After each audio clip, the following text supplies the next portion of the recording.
Shalom saudaraku yang terkasih, kita bersyukur anugerah Tuhan sempurna menyertai kita hingga hari ini. Doa saya saudara semua dalam keadaan sehat, menikmati sukacita di dalam Tuhan.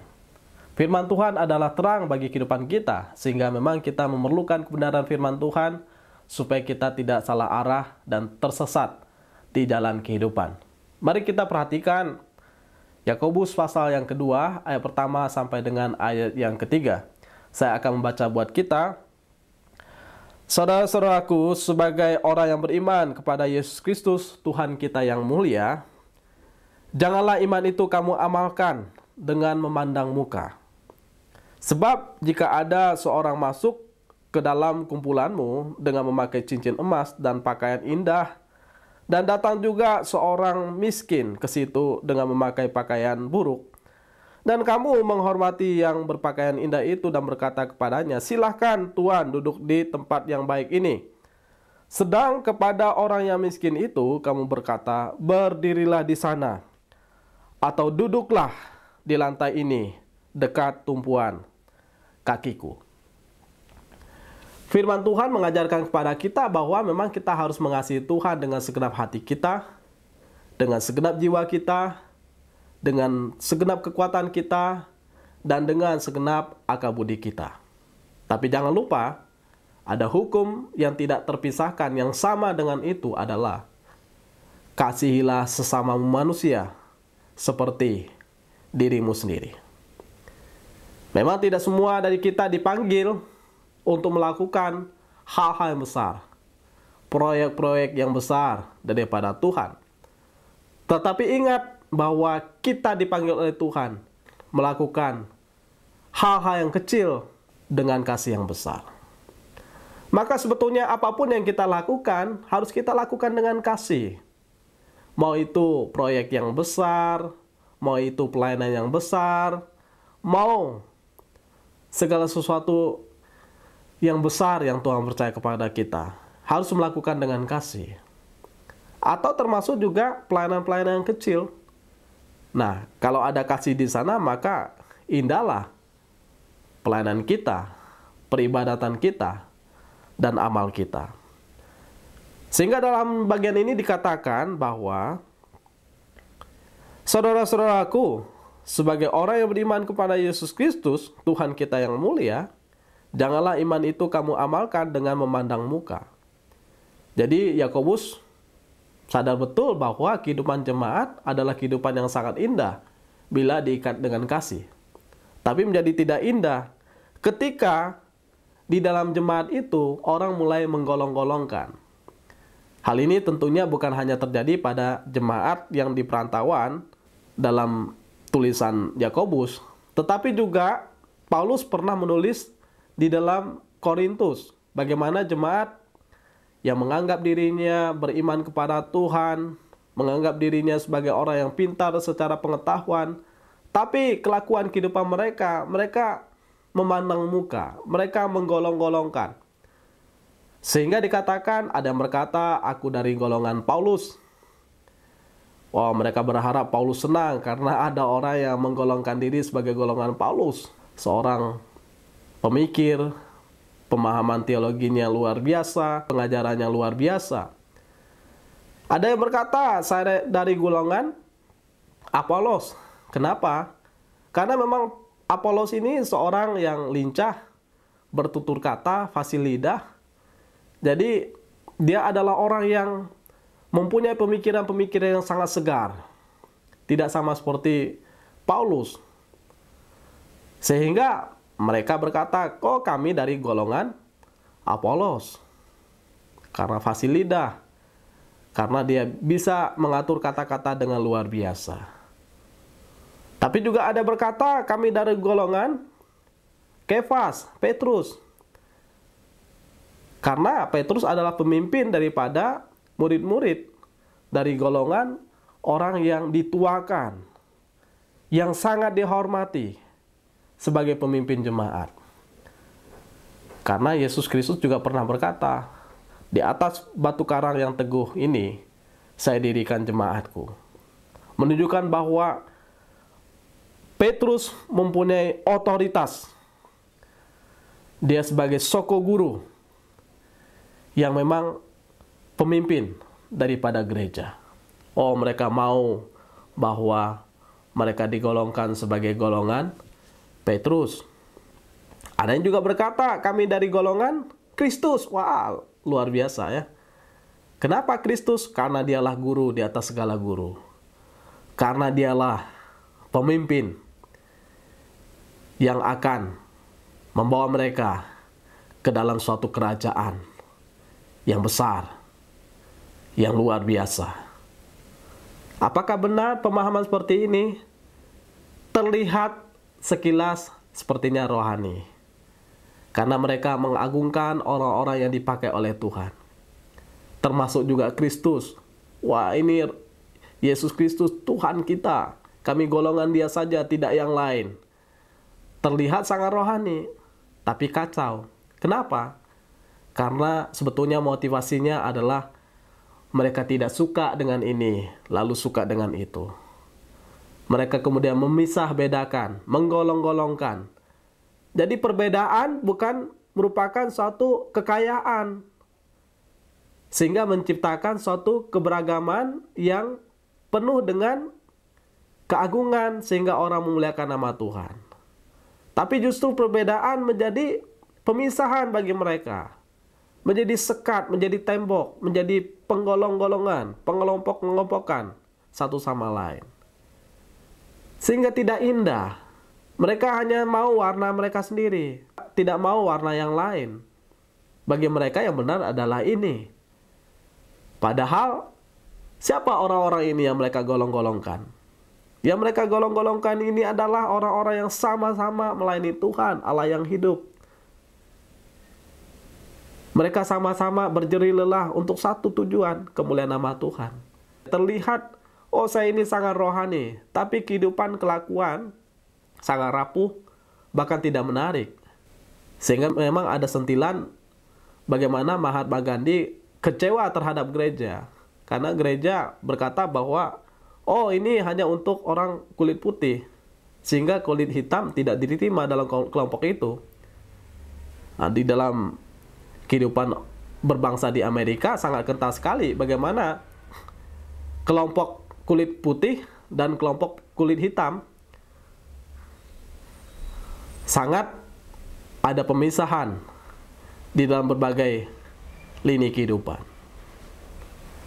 Sehingga suatu hari saya nonton satu film bagaimana seorang dokter kulit putih yang berpegang teguh pada ras kulit putihnya. Sehingga ketika ada pasien yang dari ras kulit hitam, selalu menjadi korban. Ketika misalnya seorang ibu hamil, maka waktu dilakukan tindakan operasi, ibunya meninggal, anaknya selamat. Dan selalu seperti itu yang terjadi. Kenapa? Ternyata setelah diselidiki memang sengaja dia ingin membunuh ibu daripada anak itu. Nah, ini menyedihkan sekali. Ya sepertinya film, tapi dalam realitas ada nggak terjadi? Ada sekali.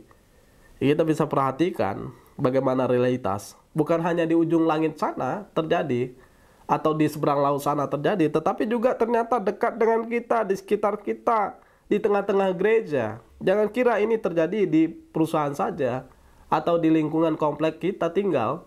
Tapi ini juga terjadi dalam gereja loh, yang ditulis oleh Yakobus ini. Sehingga bagi saya ini suatu tamparan yang keras. Kalau betul kita mengakui Yesus Kristus Tuhan yang sama, kita beriman kepada Dia sebagai Tuhan yang sama, yang menebus, yang mengasihi kita, maka tunjukkanlah perbuatan kita sama seperti Tuhan Yesus berbuat yang baik, mengasihi semua orang.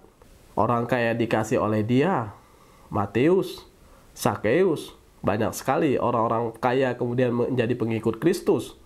Orang miskin pun disapa oleh Dia, dikasih oleh Dia. Kita bisa memperhatikan bagaimana pujian Tuhan Yesus terhadap seorang janda miskin. Jadi dengan kata lain bahwa kasih itu tidak membeda-bedakan. Kasih itu yang sejati adalah justru merangkul semua orang. Dia tidak anti dengan orang miskin, atau risih dengan orang miskin. Dia tidak anti dengan orang kaya. Karena sebetulnya, ketika kasih itu disampaikan, orang yang menerima kasih itu pun tahu bahwa dia dikasihi. Nah, sehingga dalam bagian ini, janganlah iman itu kita amalkan dengan memandang muka. Karena kalau kita berkata diri kita beriman, ya tunjukkanlah iman itu dalam buah perbuatan kita. Simple. Kamu benar beriman, akan kelihatan kok dari buahnya. Sehingga buah yang baik atau iman yang baik kelihatan dari perbuatan yang baik. Nggak mungkin kok iman baik, perbuatan tidak baik. Berarti ada sesuatu yang salah dengan iman seseorang. Kalau seseorang imannya baik luar biasa, kemudian kelakuannya sungguh buruk luar biasa, berarti something wrong yang terjadi. Jangan-jangan iman itu adalah iman yang salah. Bukan iman kepada Tuhan Yesus Kristus, Allah yang hidup, yang memberikan teladan bagaimana sikap mengasihi sesama. Sehingga dalam bagian ini, jangan iman itu dijalankan, dihidupkan, dipraktekkan dengan cara yang salah. Hidupkanlah iman itu dengan perbuatan yang benar. Karena, ya tadi, iman yang benar menghasilkan perbuatan yang benar. Iman yang benar menghasilkan amal ibadah yang benar, yaitu tidak memandang muka. Sebab jika ada orang yang masuk ke dalam kumpulanmu dengan memakai cincin emas dan pakaian indah, dan datang juga orang miskin itu ke situ dengan memakai pakaian buruk, dan kamu menghormati orang yang berpakaian indah itu dan berkata kepadanya, silakan Tuhan duduk di tempat yang baik ini. Sedang kepada orang yang miskin itu kamu berkata, berdirilah di sana, atau duduklah di lantai ini dekat tumpuan kakiku. Memang kita nggak bisa memesan sih orang datang ke kelompok kita atau tempat ibadah atau persekutuan kita, apakah dia orang kaya atau orang miskin. Karena semua orang, mau dia kaya mau miskin, dia butuh Tuhan. Itu yang pertama. Dia butuh Tuhan. Karena memang tanpa Tuhan kita tidak bisa berbuat apa-apa. Kita nothing. Jadi jangan kita berpikir bahwa saking miskinnya kita nggak dipedulikan oleh Tuhan. Enggak, Tuhan peduli terhadap kita. Tapi jangan juga kita berpikir kalau kita saking kayanya, kita jadi nggak butuh Tuhan. Oh, salah. Karena Yesus berkata, di luar aku kamu tidak dapat berbuat apa-apa kok. Sama seperti ranting tidak bisa berbuat tanpa pokoknya atau pohonnya. Ini gambar yang sangat jelas berbicara tentang hidup manusia akan sehat, akan bernafas dengan baik kalau dia melekat pada Tuhan, akan hidup dengan baik kalau melekat pada Tuhan. Jadi semua orang yang hadir dalam dunia ini membutuhkan Tuhan. Mau itu orang kaya, mau itu orang miskin. Mau itu orang berada, mau itu orang kekurangan. Mau itu konglomerat, maupun orang yang melarat. Baik itu orang yang tinggi di atas sana, mempunyai jabatan, maupun orang yang di bawah sana, yang nggak kelihatan. Membutuhkan Tuhan. Yang berikutnya adalah bahwa semua orang harus diperlakukan dengan baik dan benar. Jangan kira ketika kamu memperlakukan orang dengan tidak baik, orang itu tidak tahu perbuatan kita terhadap dia. Orang itu tahu, entah dengan cara kasar atau halus. Tahu kok. Dan orang itu bisa mengerti bagaimana perbuatan kita. Nah, sehingga kalau kita perhatikan, ya kita tidak bisa memesan orang yang datang ke dalam persekutuan kita, atau ibadah, atau gereja kita. Memang ada orang yang diberkati Tuhan, lalu dia memakai pakaian yang baik, yang indah. Kemudian memakai cincin, memakai emas. Atau dalam konteks sekarang dia memakai jam tangan, memakai jas, memakai pakaian-pakaian yang branded. Kemudian dia memakai mobil yang bagus, harganya mahal. Nggak bisa dihindari, itu memang terjadi dalam gereja, bahwa ada orang-orang yang memakai pakaian yang Tuhan anugerahkan kepada dia. Tapi puji Tuhan kan, ada orang yang diberkati. Tapi jangan juga kita lalu menghina yang miskin. Ya itu yang dia punya, dia pakailah ke gereja, kan gitu. Dia pakai pakaiannya. Ya masalah buruk, ya nggak apa-apa. Yang penting bersih kan. Ya itu yang dia punya. Ya kalau kita merasa, oh dia pakaiannya gini ya. Ya maka kalau kita ngerasa dia kurang, ya kasihlah. Berbagilah kepada dia yang kurang itu. Jangan kemudian kita menyingkirkan dia. Jangan menjadi suatu masalah. Kemudian kita merendahkan, menghina. Kemudian kita menjadi jahat terhadap orang. Kalau kita tahu dia kurang, ya berbagilah, kan gitu. Syukur-syukur kalau dia berani berkata kepada yang kaya itu supaya bisa berbagi kepada yang miskin. Ya kalau enggak, setidaknya jangan menyingkirkan, jangan membedakan terhadap yang miskin. Karena itulah iman yang elegan. Karena itulah orang percaya yang elegan di hadapan Tuhan. Dia mengasihi, menghormati semua orang. Dia pakaian indah, dia pakaian buruk, dia punya cincin, punya gelang, punya kalung, punya jam tangan, atau punya mobil mewah, rumah yang bagus. Jangan menjadi persoalan yang luar biasa di dalam jemaat. Karena kalau itu menjadi persoalan, berarti kita sama dengan orang dunia yang tidak mengerti kebenaran firman Tuhan. Maka buktikan kalau kita betul mengenal, mengerti kebenaran firman Tuhan. Nah, dalam bagian ini kita bisa memperhatikan bagaimana kita harus menghormati orang lain, bersikap yang benar terhadap orang lain. Kenapa saya kuat sekali di sini berbicara? Karena dalam praktek-praktek hari-hari atau dalam kehidupan kita, seringkali hal ini memang menjadi masalah yang luar biasa. Misalnya, di gereja tertentu saking kuat tentang suku, ras, maka orang kemudian membeda-bedakan dengan sangat tajam. Udahlah, kita jangan ngomong tentang di perusahaan. Kita ngomong aja di gereja. Jadi misalnya, kalau dia dari kelompok suku saya, maka kalau saya sebagai orang yang punya kekuasaan, entah itu majelis atau penatua, maka saya akan cepat menaiki status dia. Tadi dia sebagai mahasiswa, tiba-tiba dia bisa menjadi orang yang punya status, punya jabatan tertentu, dari evangelis atau PDM, tiba-tiba melesat jadi pendeta. Sementara yang sudah lama, nggak kita naikin statusnya. Nah ini terjadi dalam gereja. Jangan katakan itu tidak ada di dalam gereja. Nah bagaimana kita kemudian bersikap yang benar? Kalau memang orang itu belum layak, ya sampaikan bahwa dia belum layak. Jadi jangan kelihatan tidak mencolok, tapi mencolok. Kelihatan bahwa kita betul-betul sangat kesukuan. Karena memang inilah suatu kebenaran. Ya jangan kita berpikir jemaat yang membeda-bedakan. Enggak hanya jemaat loh. Di gereja itu, pendeta pun banyak membeda-bedakan.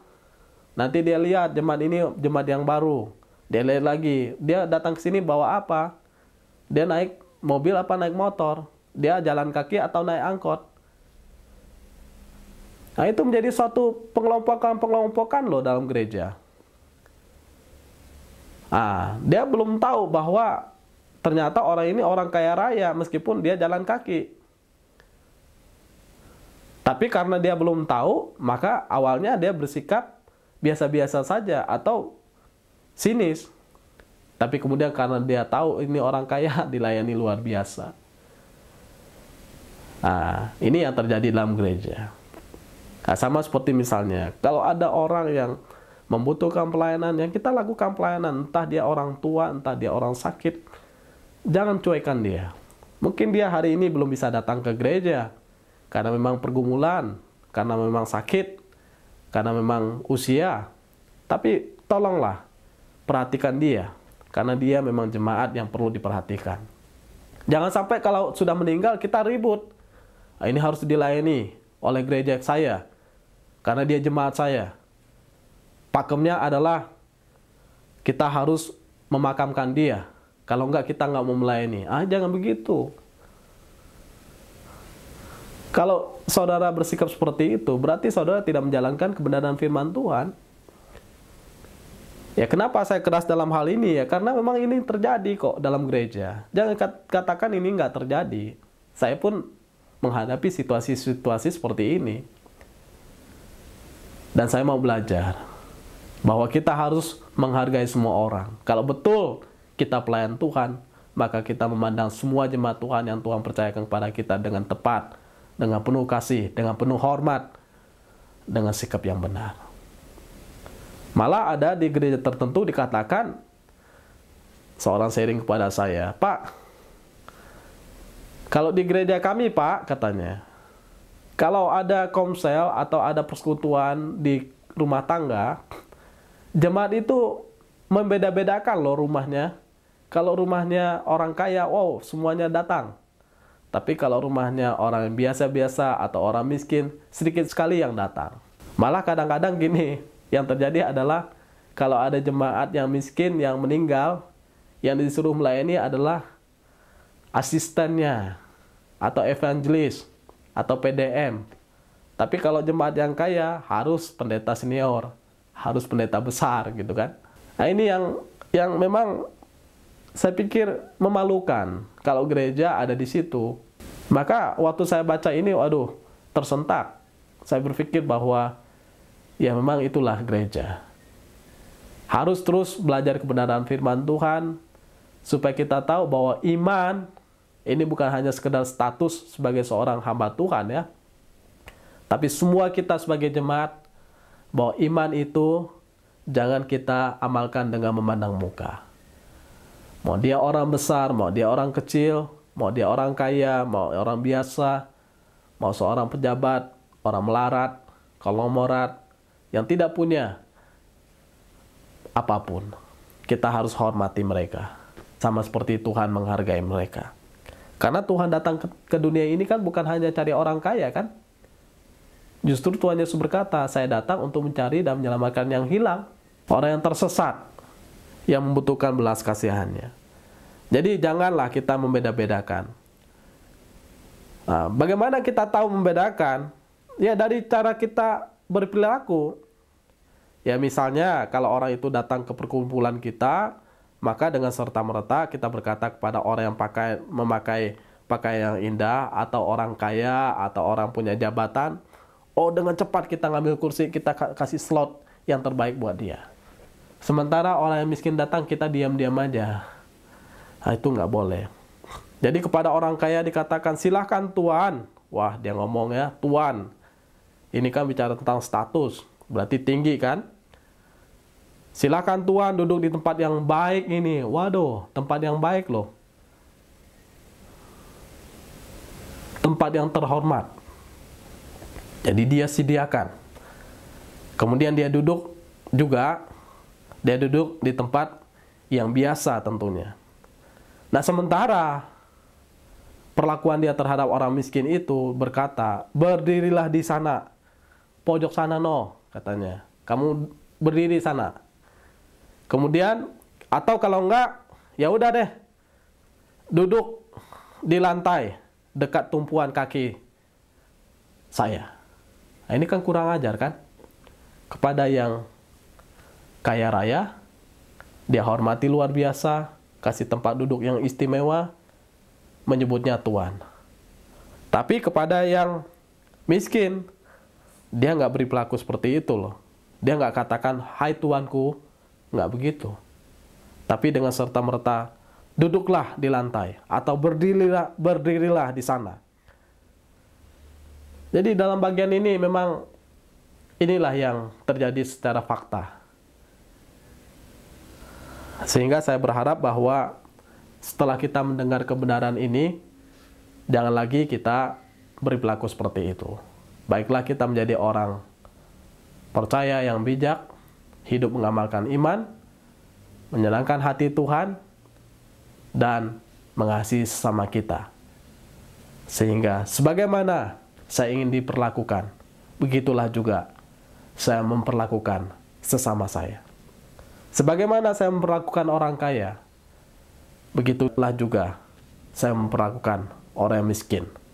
Karena kaya dan miskin sama-sama berharga, mulia di mata Tuhan.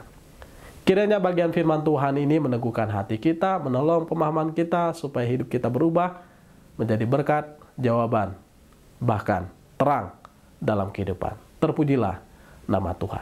Amin.